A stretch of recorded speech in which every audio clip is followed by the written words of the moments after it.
강남역은 서울과 경기도를 오가는 광역버스들이 승객들을 태우는 곳 중 하나인데요. 늦은 저녁 퇴근 시간, 하루 일과를 마친 직장인들이 집으로 가기 위해 버스에 몸을 싣습니다. 이 시간만 되면 이곳은 인산인해를 이루는데요. 시민들은 버스에 좌석이 없어도 아랑곳 앉습니다. 본인들이 서서 가도 되냐 뭐 된다고 하면 본인들이 타시니까 불안하죠. 아무래도 고속도로 달리고 그러니까. 광역버스 입석이 금지된 지 1년. 하지만 달라진 건 없습니다. 자칫 사고라도 나면 큰 인명피해가 발생할 수 있는데요. 버스 안 시민들은 무방비 상태입니다. 출퇴근에는 사람이 많은데 버스가 좀 적어가지고요. 너무 이게 입석하시는 분들이 많아져가지고 좀 힘들더라고요. 너무 몸이 꽉 껴가지고 불편하기도 했고 스마트폰 같은 것도 꺼내야 되는데 이렇게 사람들이 많다 보니까 안 꺼내져서 불편했던 적이 있어요. 기존에 있던 광역버스하고 이른바 M버스라고 해서 입석을 하지 않는 조건으로 이제 그 허가가 난 버스도 그 버스 운임, 버스 요금이 똑같습니다.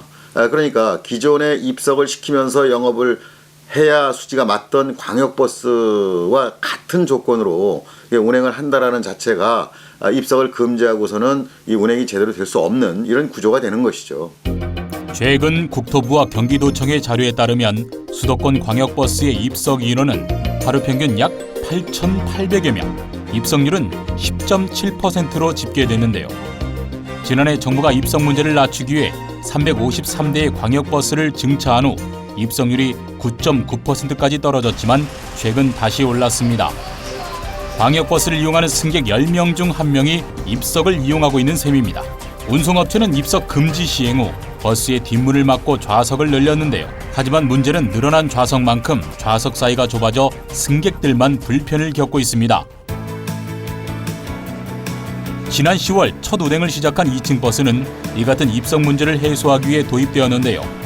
총 72석으로 더 많은 승객을 태울 수 있습니다. 하지만 2층 버스는 일반 광역버스보다 대여섯 배 높은 투자가 필요한데요. 출퇴근 시간 외에 주간엔 승객이 없어 일부에선 효율성에 의문을 제기하고 있습니다. 현재 2층 버스는 김포에서 서울시청 그리고 경기도 남양주에서 서울 잠실까지 2개 노선이 운행 중인데요.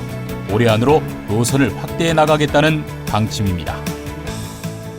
2층 버스가 운행되기 위해서는 적어도 이제 그 보도 육교라든가 또는 지하도라든가 이런 그 높이가 제한 높이가 4.5m 이상 돼야 되는데 그게 미달되는 그 구간들이 많이 있습니다. 그래서 이 2층 버스가 전 노선에 어디든지 다 들어갈 수 없다는 것이 또 큰 문제점으로 지적이 되고 있습니다.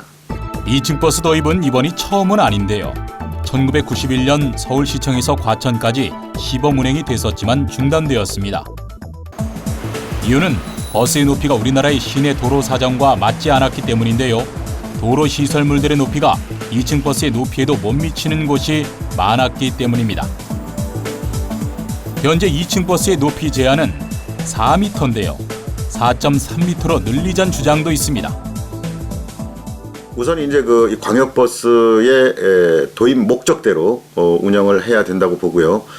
그리고 이제 그 이 서울 외곽 지역 부도심권의 환승센터를 건립해서 수도권 지역에서 들어오는 버스나 또 다른 교통수단들을 이용하시는 분들이 여기서 환승을 해서 서울 도심으로 이용하도록 함으로써 이 수도권 지역을 오고 가는 교통 체증도 해소하고 또 이 수도권 지역에서 발생하는 교통 체증 때문에 일어나는 환경 문제도 개선할 수 있는 일거양득의 대책이 될 수 있다고 봅니다.